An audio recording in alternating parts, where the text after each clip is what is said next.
La prière fait l'impossible. La prière fait l'impossible. Pourquoi? Parce qu'elle libère la puissance et la sagesse de Dieu dans une situation particulière. Restez avec nous dans Jouissez de votre vie.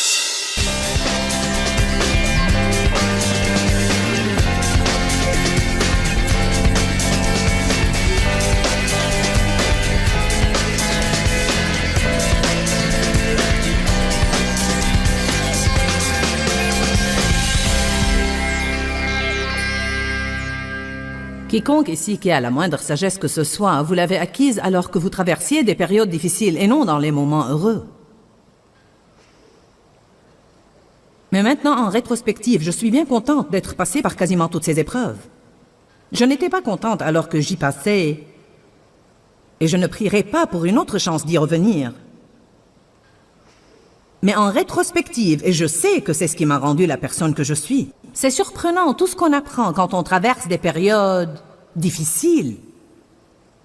Quand vous n'avez personne d'autre pour vous aider, vous trouvez une place en Dieu que vous n'aurez jamais si vous pouvez répondre à vos besoins. Vous savez, vous n'avez vraiment droit à un miracle que lorsque vous avez un problème que personne ne peut résoudre. Aussi longtemps que vous pouvez recourir à quelqu'un et obtenir l'aide dont vous avez besoin, alors vous n'avez pas les conditions requises pour un miracle. Beaucoup penseraient, j'y ai droit, moi. Mais l'une des choses qu'on fait, et que je crois être une erreur, est qu'on a recours aux gens, on fait appel aux gens, on demande de l'aide aux gens. Dès qu'on a un problème, on se précipite au téléphone. Tu ne croiras jamais ce qui se passe. Qu'est-ce que je dois faire? Les gens ne savent même pas ce qu'ils font, et encore moins vous dire ce que vous devez faire. Dès que vous aurez fini de leur parler, ils vont droit au téléphone et raconter vos histoires à quelqu'un d'autre. Vous auriez mieux fait d'aller au trône et pas au téléphone. Amen. Qui n'est pas satisfait de sa vie de prière? Certains de vous, réalisant que je vais enseigner sur la prière, pourraient penser « je ne sais pas si j'aimerais ça ». Laissez-moi vous dire quelque chose de très important. La prière est l'arme la plus puissante que vous puissiez avoir contre le diable. Et c'est précisément ça, ce qui ouvre les écluses des cieux pour vous. Si vraiment on ne sait pas, je veux dire, on sait qu'on doit prier, mais on considère la prière davantage comme une tâche ou un devoir, quelque chose qu'on doit faire, comme pour satisfaire Dieu ou pour compter les heures passées avec Dieu, ce qui est absolument faux. La prière est essentiellement comme notre carte bancaire. Vous avez un énorme héritage préparé pour vous. Tout ce qu'il y a de meilleur que vous pouvez imaginer, acquis par le sang de Jésus, est déjà en banque pour vous. Mais la seule façon de faire un retrait, c'est en demandant. Vous ne possédez pas parce que vous ne demandez pas. Certains ne demandent pas car ils ne pensent pas en être dignes. Certains ne demandent pas car ils ne se rendent pas compte à quel point Dieu est grand. Certains ne demandent pas parce qu'ils ne pensent pas qu'ils le méritent. Vous avez commis des erreurs ou vous avez fait de mauvaises choses. Pour certains, on ne demande à Dieu de nous aider que ces jours-là où on pense qu'on a été modestement bon, parce que le reste du temps, le diable vous crie dans l'oreille « Tu ne t'attends sûrement pas à ce que Dieu t'aide, ce n'est même pas la peine d'essayer. » Certains ont une piètre image d'eux-mêmes, si malheureuse que vous ne concevez même pas de vous avancer avec assurance vers le trône, car il ne s'agit pas simplement d'y aller, mais d'y aller avec assurance. Vous devez y aller comme si vous y étiez déjà. Si j'ai 1000 $ en compte et je vais à la banque pour encaisser un chèque de 100 $, je ne me glisse pas craintivement par la petite porte comme une poltronne. J'entre et je remplis mon chèque et je le mets sur le comptoir et je m'attends à prendre l'argent. Amen? C'est indiscutable, vous êtes d'accord? C'est comme ça.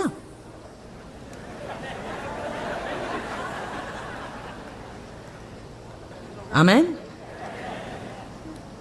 Je crois que la grande majorité des chrétiens n'exercent pas les droits et privilèges qui leur ont été donnés et ils ne comprennent pas vraiment la puissance qui est dans la prière. Beaucoup d'entre vous doivent vraiment monter beaucoup plus haut dans votre vie de prière. Que tout le monde dise « Je suis prêt à arrêter le plan de Satan pour ma vie ». Si l'on pouvait envisager la prière juste comme ça, mettre à l'arrêt, rendre violence contre la violence usée contre nous. La prière est une activité violente. Ce n'est pas un petit « Seigneur, si tu pouvais juste faire cette petite chose pour moi. » Attendez pour voir, bouclez votre ceinture de sécurité. Ainsi, on est censé prendre de bon cœur toutes ces épreuves. Verset 3. Sachant et étant assuré que l'épreuve et le test auquel votre foi est soumise produisent de l'endurance, de la constance et de la patience. Moi, j'ai découvert par expérience qu'avant d'arriver à l'endurance, à la constance et à la patience, les épreuves provoquaient bien d'autres comportements que je ne savais pas étaient là-dedans. Vous ne saurez jamais à quel point vos fruits sont juteux jusqu'à ce que quelqu'un les serre.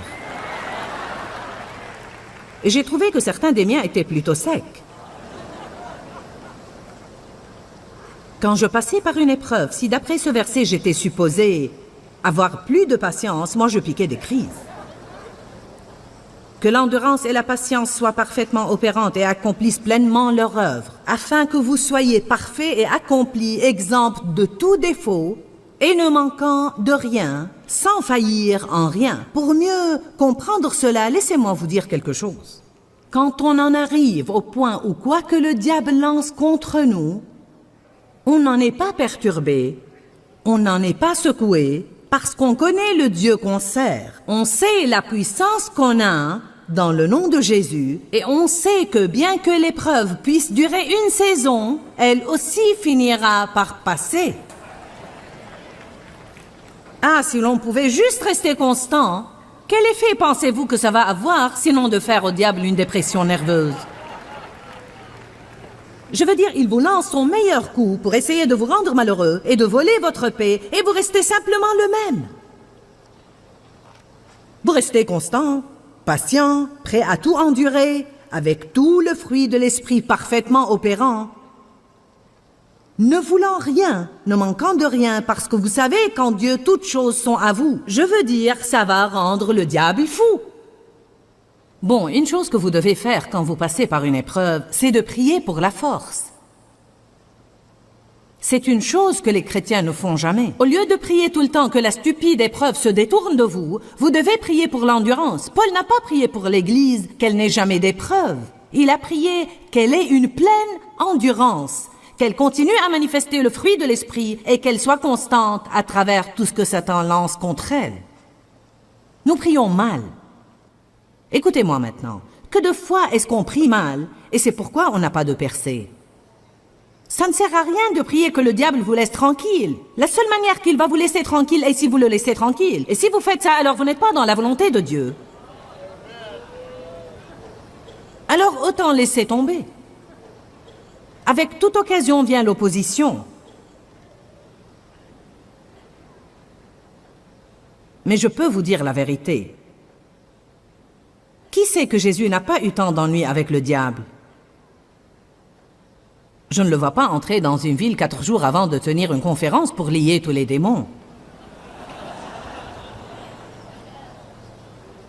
Et je ne suis pas venu tôt non plus.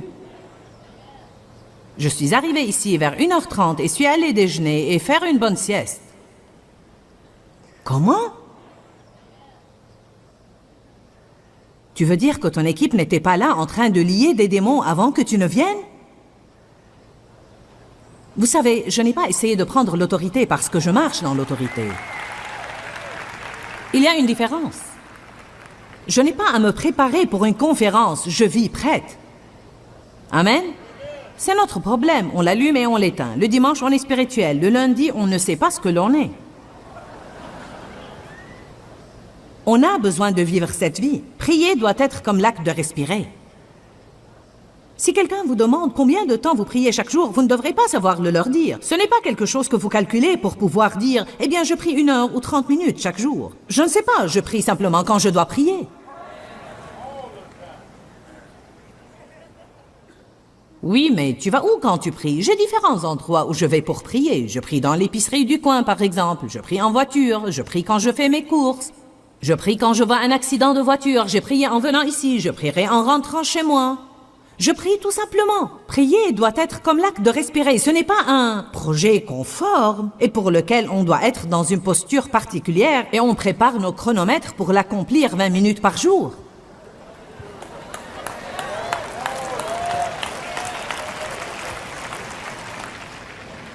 Je crois que le plus gros mensonge que Satan ait transmis à l'Église et qui crée toutes sortes de confusion pour nous dans notre vie de prière, c'est ce petit mensonge que pour que la prière soit bonne, elle doit être longue. Si vous ne sortez d'ici avec rien d'autre, saisissez donc ça. La prière n'a pas besoin d'être longue. En fait, je crois personnellement que parfois, quand on essaie vraiment de la prolonger, elle perd toute sa sincérité. Parce qu'alors on devient verbeux et on essaye de paraître éloquent, et on prolonge le temps de ses prières, et la moitié du temps, on ne sait même pas de quoi on parle.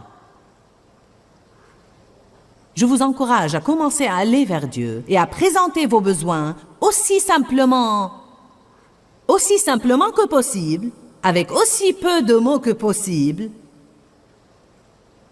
mais avec une grande sincérité de cœur. La Bible dit que la prière sincère et fervente du juste agit avec beaucoup de force et rend disponible une énorme puissance dans son efficacité. Elle ne dit pas la longue prière d'un homme juste.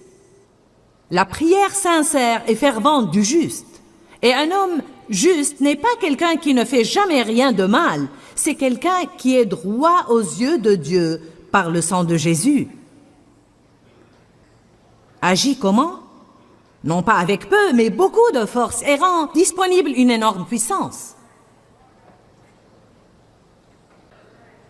Quand je préparais pour cette conférence, je me suis passionnée et enthousiasmée pour la prière plus que je ne l'avais été pendant longtemps. Je veux dire, je prie tout le temps parce que je l'ai appris. Mais je me vois combattre Satan tout le temps à propos de cette affaire des longues prières. Il semble que si vous priez 15 minutes, vous sentez que vous auriez dû en prier 30. Si vous en priez 30, ça aurait dû être 1 heure. Si vous priez ici, il fallait être là-bas. Vous savez, qui de vous a remarqué qu'avec le diable, assez n'est jamais assez? Quand est-ce que suffisamment suffira? Jamais. Tout le monde est tourmenté par ce mensonge. Je veux dire, je peux vous voir tous. N'est-ce pas votre expérience? Vous venez de finir de prier, mais vous sentez que vous n'en avez pas fait assez. Vous ne l'avez pas exprimé comme il fallait, vous n'y êtes pas parvenu. J'aurais dû faire ceci ou cela. Tant de personnes pensent, je dois prier à ce propos. On se le dit même les uns aux autres. Vous savez, on doit prier à ce sujet. Quand on prie, prions aussi sur ce point. Et pourquoi pas tout de suite? Pourquoi ce n'est jamais en ce moment même? Je veux dire, la Bible dit, priez sans cesse, à tout moment et à chaque occasion, selon l'Esprit, toutes sortes de prières. Il me semble que je dois pouvoir prier n'importe où je suis. Que pensez-vous qu'il se produirait si on commençait à faire juste ce que je vous dis ici ce soir, et chaque fois que vous voyez un besoin, que vous voyez une nécessité, que vous en sentez le besoin, vous priez une petite prière comme des enfants, simple et pleine de foi. Une chose que j'essaye de m'entraîner à faire quand je prie, c'est de faire attention à chaque mot que je dis. Car vous savez ce qu'on fait souvent, je pense qu'on prie envers Dieu au lieu de prier Dieu. Je pense que souvent, particulièrement quand on prie en compagnie d'autres personnes, on prie plus dans le but de paraître spirituel et d'impressionner tous ceux qui écoutent que dans le but de parler vraiment à Dieu, le Père, le Créateur de l'univers, et de lui faire connaître nos besoins. Amen. Amen. Amen. La prière fait l'impossible. La prière fait l'impossible. Pourquoi? Parce qu'elle libère la puissance et la sagesse de Dieu dans une situation particulière. C'est étonnant la durée de temps qu'on peut avoir un problème et ne pas prier à son sujet. On grogne sur ce point, on peste à ce propos, on souhaite que Dieu fasse quelque chose le concernant, on se demande pourquoi Dieu n'y fait rien, on essaye d'expliquer les choses, mais on ne prie pas. Et ensuite on sort cette affirmation stupide. La déclaration la plus stupide qu'on puisse faire, et c'est « Eh bien, Éternel, j'ai essayé tout ce que je sais faire et rien ne marche. » Et rien ne marche. Je suppose qu'il ne me reste plus qu'à prier. Est-ce que je dis la vérité? Est-ce qu'on entend les gens le dire aussi? Eh bien, il ne nous reste plus qu'à prier. On fait comme si la prière était de tout dernier recours. Vous savez, on va tenter notre chance avec la prière, rien d'autre ne marche. Vous savez ce que ça me dit? On ne croit pas au pouvoir de la prière. On ne croit vraiment pas au pouvoir de la prière. On fait confiance à notre propre pouvoir plus qu'au pouvoir de la prière. Et certains d'entre vous portent des fardeaux que vous n'avez pas à porter, car si vous croyez au pouvoir de la prière, vous prierez à leur sujet et vous les laisserez tranquilles. Vous ne vous en soucierez plus, vous n'aurez plus à tout comprendre et à chercher conseil à ce sujet. Vous ne devrez plus vous en faire à ce sujet. Vous le donnerez à Dieu, sachant que Dieu est assez grand pour en prendre bon soin. Ce n'est pas par la puissance ni par la force, mais par mon esprit, dit le Seigneur. Je ne peux pas le faire, mais Dieu le peut. Je dois faire ce que je peux faire. Et si je fais ce que je peux faire, et je marche dans la foi, alors Dieu a promis qu'il fera ce que je ne peux pas faire. Vous savez, on oublie. Qui se retrouve parfois en train de batailler contre une chose et lutter avec et s'acharner contre elle et essayer de la faire marcher, et tout à coup, vous réalisez que vous vous êtes battu contre cette chose pendant des semaines et vous ne vous êtes jamais arrêté pour demander à Dieu de s'en occuper. Vous ne possédez pas parce que vous ne demandez pas. Dites à la personne à côté de vous, tu ne possèdes pas parce que tu ne demandes pas.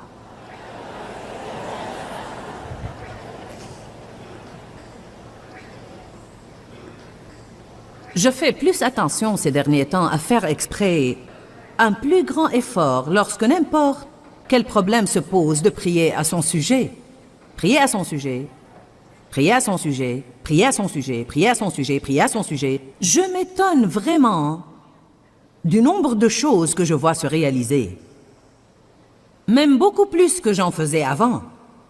Et je vous le dis, c'est ce dont on a besoin, parce que Dieu veut faire tellement plus pour nous que ce que nous pouvons imaginer.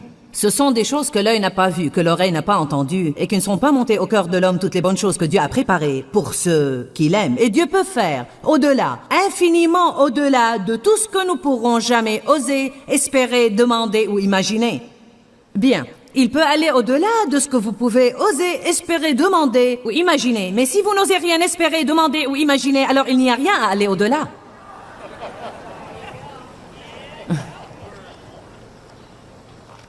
Il y a 2 semaines environ, Dieu a commencé à agir sur moi pour que je redevienne vraiment agressive et dans l'expectative, dans toutes mes attentes, et que je libère ces attentes dans la prière. Et donc, le matin quand il fait beau, je prie d'habitude pendant que je marche. Et je dis des choses comme « Éternel, je m'attends à recevoir ta faveur aujourd'hui.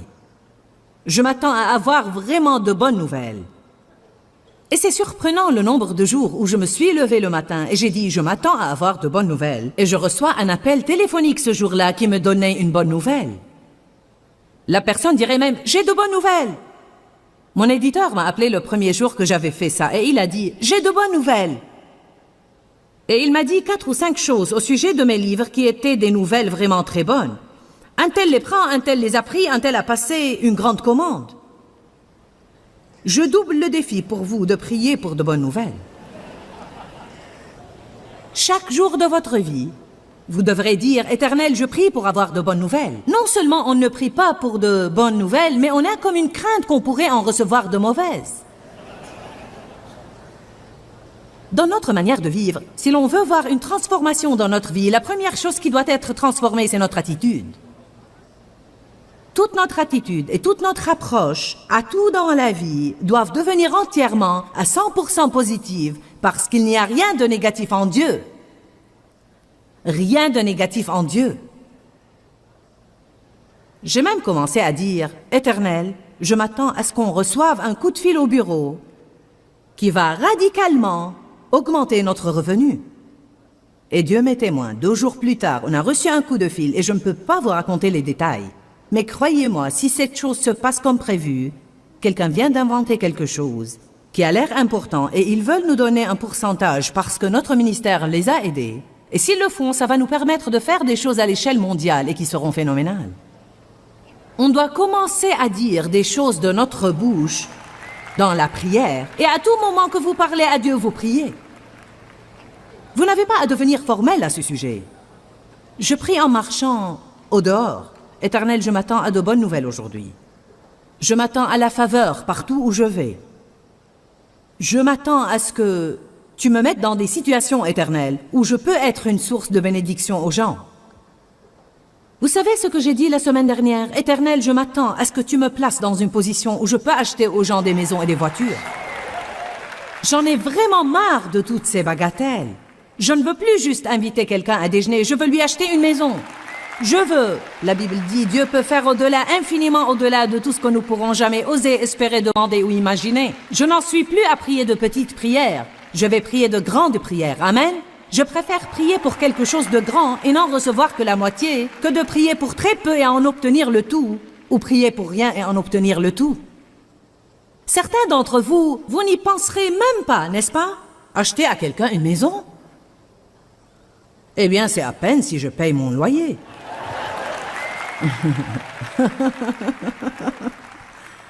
Allons. Pourquoi pas vous? Pourquoi est-ce que ça doit toujours être quelqu'un d'autre qu'on regarde en disant « Oh, si seulement j'étais comme ça !» Nous sommes tous égaux et un grand fatras, et nous ne sommes rien sans Jésus. S'il peut le faire pour l'un, il peut le faire pour l'autre. Dieu ne fait pas de favoritisme. Les promesses de Dieu sont pour quiconque qui demandera. Quiconque qui demandera quoi que ce soit. Je peux ne pas être quelqu'un d'important, mais je suis un quiconque. Vous pouvez demander à Dieu quoi que ce soit. Si ce n'est pas sa volonté, vous n'allez pas l'obtenir, alors que ça ne vous embête pas trop. J'ai peur de prier pour ça. Et si ce n'était pas la volonté de Dieu? C'est simple, si ce n'est pas le plan de Dieu, vous ne l'aurez pas. Ça vous libère de la crainte de prier pour de grandes choses. Amen.